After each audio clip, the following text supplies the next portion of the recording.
பரிசுத்த லூக்கா எழுதின சுவிசேஷம் 19ஆம் அதிகாரம் முதல் 3 வசனத்தை வாசிக்கும்போது, இயேசு எரிகோ என்ற பட்டணத்தின் வழியாய் நடந்து போகிற சமயம் அந்த பட்டணத்தில் சகேயு என்ற ஒரு பெரிய செல்வந்தன் இருந்தான். ஒரு பெரிய பணக்காரர். அவர் நிறைய பணமெல்லாம் இருந்தது, நல்ல பதவி இருந்தது. அதாவது டாக்ஸ் கலெக்டர் என்கிற ஒரு பெரிய பதவி அவருக்கு இருந்தது. அதனால் நல்ல பதவி, பணம், வசதி எல்லாமே அவருக்கு இருந்தது.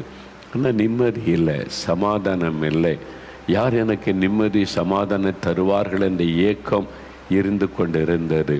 இயேசுவை பற்றி கேள்விப்பட்ட போது, இந்த லூக்கா 19:3 வசனத்தை வாசிக்கும்போது, இயேசு எப்படிப்பட்டவர் என்று நான் அவரை பார்க்கணும். எல்லாரும் இயேசு இயேசுன்னு சொல்கிறாங்க. இயேசு எனக்கு அற்புதம் செய்தார், விடுதலை கொடுத்தார், நன்மை செய்தார் எல்லாம் சொல்கிறாங்க. நான் அவரை பார்க்கணும். இப்படிலாம் எல்லாரும் சொல்கிறாங்களே, அந்த இயேசுவை நானே பார்க்கணும். அவர் எப்படிப்பட்டவர், அவர் எப்படி இருப்பார், அவரை பார்க்கணும்னு சொல்லி அவருக்குள்ள ஒரு ஆசை வந்தது.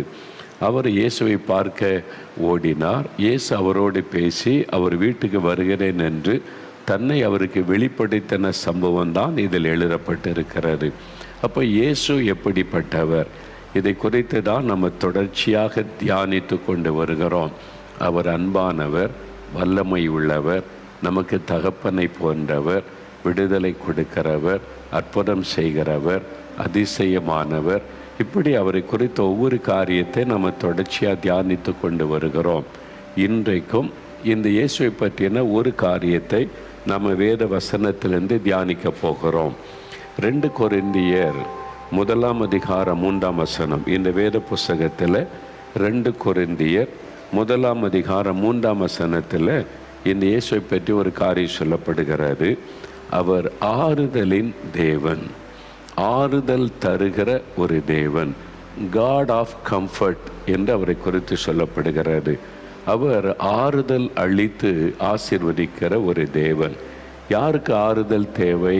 பாதிக்கப்பட்ட உள்ளம், நொறுக்கப்பட்ட ஒரு உள்ளம், பாதிக்கப்பட்ட இருதயம் உள்ளவர்கள். அவங்களுடைய உள்ளம் ஆறுதலுக்காக ஏங்கும். உங்களுடைய உள்ளம் ஆறுதலுக்காக ஏங்கி கொண்டிருக்கலாம். ஏதோ ஒரு பாதிப்பு உங்களுடைய உள்ளத்துக்குள்ளே இருக்கிறது. நீங்கள் பாதிக்கப்பட்ட உள்ளத்தோடு இப்போ உட்கார்ந்துருக்கிறீங்க. மனதுக்குள்ள ஒரு வேதனை. ஒருவேளை சரீரம் உங்களுக்கு நல்ல சுகமாக இருக்கலாம், உங்களுடைய இருதயம் யாருமே காண முடியாத உங்களுடைய இருதயத்திலே ஒரு காயம் இருக்கலாம், ஒரு வேதனை இருக்கலாம், மனுஷருடைய வார்த்தைகள் காயப்படுத்தி இருக்கலாம், பரிகாசங்கள் காயப்படுத்தி இருக்கலாம், மற்றவர்கள் உங்களை குற்றப்படுத்தி பேசினதுனால நான் என் வாழ்க்கை அப்படி தானே இருக்குது அப்படின்னு உங்களுக்குள்ளாகவே காயப்பட்ட உள்ளத்தோடு இருக்கலாம். இன்றைக்கு இயேசு கிறிஸ்து சொல்லுகிறார், நான் உன்னை ஆறுதல் படுத்துகிற ஒரு தேவன், உன்னை ஆறுதல் படுத்தி ஆசீர்வதிக்கிற தேவன் என்று இயேசு இன்றைக்கு தன்னை உங்களுக்கு வெளிப்படுத்துகிறார். இயேசு ஆறுதலின் தேவன். வேத புஸ்தகத்தில் இயேசு இந்த உலகத்தில் உலாவின நாட்களில் அநேகரை ஆறுதல் படுத்தினார். பாதிக்கப்பட்ட மக்களை ஆறுதல் படுத்தி அவங்களுக்கு அற்புதம் செய்து மகிழ பண்ணினார். பரிசுத்த லூக்கா எழுதின சுவிசேஷம் 7ஆம் அதிகாரத்திலே தான் 11ஆம் வசனம் முதல் வாசிக்கும் போது, இயேசு நாயின் என்று சொல்லப்பட்ட ஊருக்கு வருகிறார். அந்த ஊருக்கு பேர் நாயின். இப்பவும் அந்த ஊர் இருக்குது. இது பைபிளில் எழுதப்பட்டது 2000 வருஷத்துக்கு முன்னால். அதே ஊர் இப்பவும் இருக்குது, இதே பெயரில் இருக்குது. நாங்கள் போயிருக்கிறேன். அது இயேசு பேர் வளர்ந்த ஊராகிய நேசரத் இருக்குல்ல, அது பக்கம் அந்த கானா ஊரில் இருக்குல்ல, அது பக்கத்தில் தான் நாயின் என்ற ஊர். இப்பவும் அதே பெயரில் தான் அந்த ஊர் இருக்கிறது. ஒரு மலை சரிவில் அந்த ஊர் இருக்கிறது. இயேசு அங்கே தான் போகிறார். நாயின் என்ற ஊருக்கு போகும்போது இயேசுடைய சீஷர்கள், திரளான மக்கள் இயேசுவுக்கு பின்னால் போகிறாங்க. இவங்க அந்த ஊருக்குள்ளே போய் கொண்டிருக்கும்போது அந்த ஊருக்குள்ளே இருந்து ஒரு ஊர்வலம் வருகிறாரு. அது சவ ஊர்வலம். அடக்கத்துக்கு ஒரு வாலிபனை, மரித்து போன ஒரு வாலிபனை கொண்டு போகிறாங்க. அடக்கத்தை ஊருக்கு வெளியில் இருக்கிற கல்லறை தோட்டத்தில் தான் புதைப்பாங்க. அதனால் அவனை சுமந்து கொண்டு வர்றாங்க. வசனம் சொல்லுங்க, ஊராரில் திரளான மக்கள் அந்த சவ ஊர்வலத்தில் இருக்கிறாங்க. ஏனென்றால் மரித்து போனவன் ஒரு வாலிபன், இளம் வாலிபன் மரித்து விட்டான். அதனால அந்த ஊரே திரண்டு வந்திருக்கிறாரு. அந்த வாலிபனுடைய மனைவி ஒரு விதவை பெண், கைம்பெண், ஒரே மகன். யோசித்து பாருங்க, அந்த விதவை தாய்க்கு ஒரே மகன், அவனும் மரிச்சிட்டான். இப்போ அவங்க தனிமையாக்கப்பட்டு விட்டார்கள். அதனால அவங்க அழுது கொண்டே வர்றாங்க.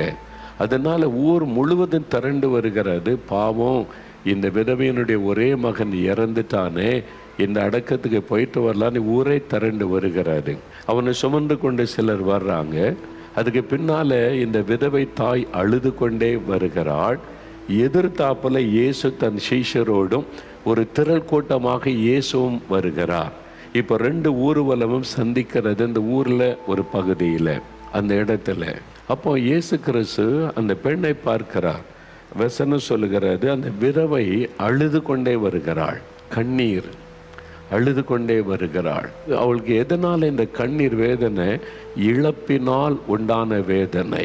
முதலாவது, அவளுடைய கணவரை அவள் இழந்து விட்டாள்.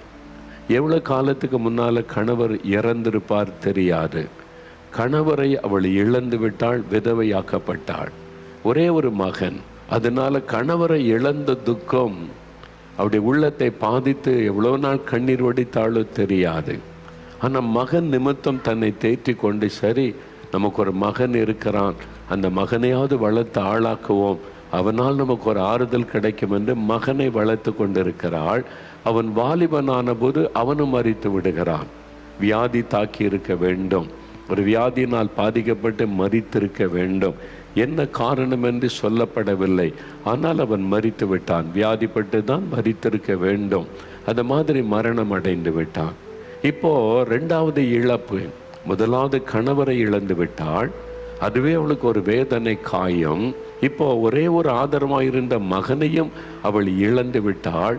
அது இன்னொரு பெரிய பாதிப்பு. இப்போ இனிமேல் எனக்கு யார் இருக்கிறாங்க, யாருக்காக நான் வாழணும்? அவளுக்குள்ளே ஒரு வாழ்க்கை குறித்த வெறுப்பே வந்திருக்கும். இனி யாருக்காக நான் வாழணும்? எனக்கு யார் இருக்கிறாங்க?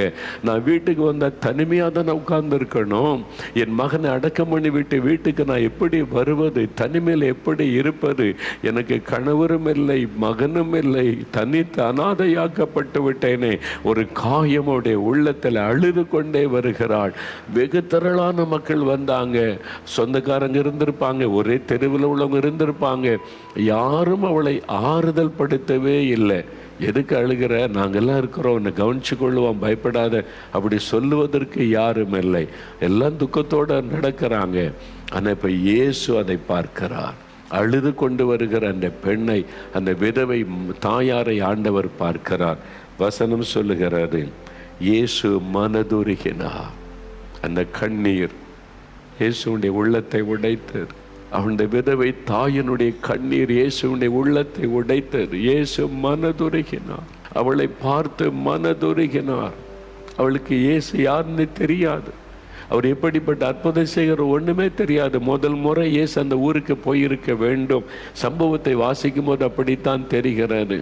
இப்போ இயேசு மனதுருகி அந்த பெண்ணிடத்தில் போய், அழாதே, டோன்ட் கிரை, வீப் நாட் என்று சொல்ல, அழாதே, ஆறுதலான ஒரு வார்த்தை சொல்லுகிறார். காயப்பட்ட உள்ளத்தோடு அழுது கொண்டிருக்கிற, இழப்புக்கு நடுவில் நிற்கிற ஒரு விதவையினுடைய வேதனையை அறிந்து கொண்ட ஆண்டவர் சொல்லுகிறார், நீ அழாதே. யாருமே அவ்வளோ ஆறுதல் படுத்தலை. ஆனால் இயேசு என்கிற ஆறுதலின் தேவன் சொல்லுகிறார், நீ அழாதே மகளே, என்னால் தாங்கிக் கொள்ள முடியவில்லை. இவன் கண்ணீரை என்னால் தாங்கிக் கொள்ள முடியவில்லை. இவன் அழுகையை என்னால் தாங்கிக் கொள்ள முடியவில்லை. நீ அழாதே. வேறு வார்த்தையில சொல்லவில்லை. இவளுக்கு என்ன செய்தால் ஆறுதல் அடைவாள், என்ன நடந்தால் அவளுடைய கண்ணீரை துடைக்க முடியும்? இயேசு கிறிஸ்து பாடையை தொட்டார். தொட்ட உடனே எல்லாரும் நிற்கிறாங்க. யார் இவரு? வந்து அந்த பெண்ணுகிட்ட அழாதன்னு பேசுகிறார், பாடையை தொடுகிறார்.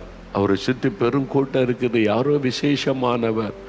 அவரை பார்த்தா ஒரு தீர்க்கதரிசி மாதிரி தெரியுதே, கடவுள் தான் இந்த உலகத்தில் மனிதனாய் வந்த மாதிரி தெரியுதேன்னு எல்லாம் ஆச்சரியமா பார்க்கறாங்க. உடனே நின்றாங்க.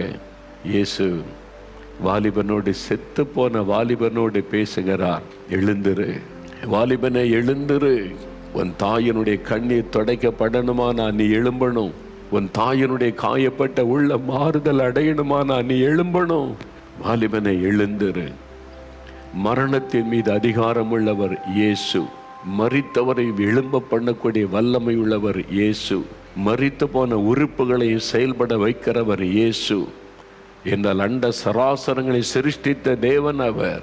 அதனால் அவர் சொன்ன உடனே மரித்து போன வாலிபனுக்குள்ள உயிர் திரும்ப வந்தது. அவன் எழுந்து உட்கார்ந்தான். தாய்க்கு எப்படி இருந்திருக்கும்? இந்த தாயினுடைய கண்ணீர் ஆனந்த கண்ணீராய் மாறிவிட்டது. என் மகன் உயிரோடு இருக்கிறான், என் பையன் உயிரோடு இருக்கிறான்.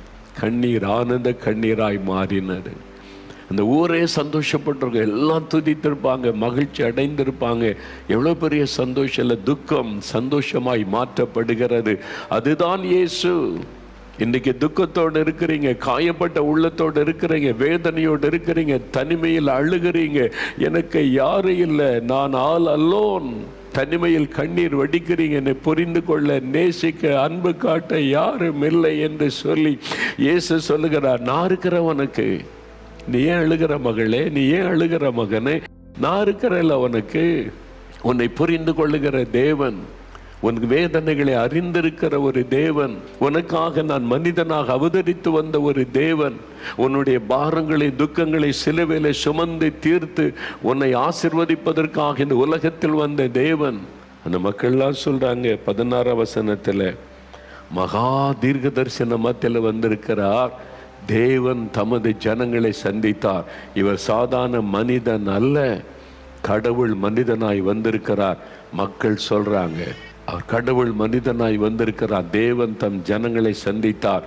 அதே ஆண்டவர் இன்னைக்கு உங்களை சந்திக்கிறார். உங்க வீட்டில், ஆஸ்பத்திரியில், நீங்கள் எங்கே இருக்கிறீங்களா அந்த இடத்துல, டிராவலில் இருக்கிறீங்களா, காரில் இருக்கிறீங்களா, எங்கே இருக்கிறீங்க அந்த இடத்துல உங்களை சந்திக்கிறார், உங்களோடு பேசுகிறார். நான் உன்னை ஆறுதல் படுத்துகிற தேவன்.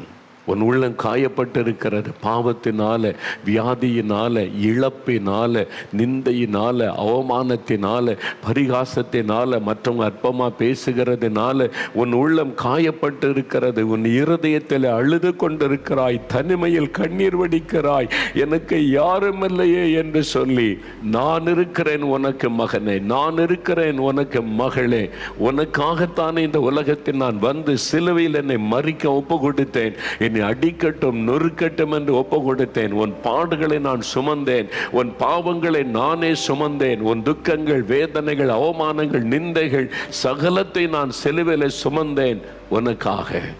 உன்னை ஆறுதல் படுத்த, உனக்கு ஒரு அற்புதம் செய்ய. பயப்படாத, நான் சூழ்நிலையை மாற்றுவேன், நான் உன்னை மன்னிப்பேன், நான் உன்னை குணமாக்குவேன், நான் உன் கண்ணீரை துடைப்பேன், இழந்து போனதை நீ திரும்ப பெற்றுக்கொள்ள செய்வேன் என்று ஆண்டவர் சொல்லுகிறார்.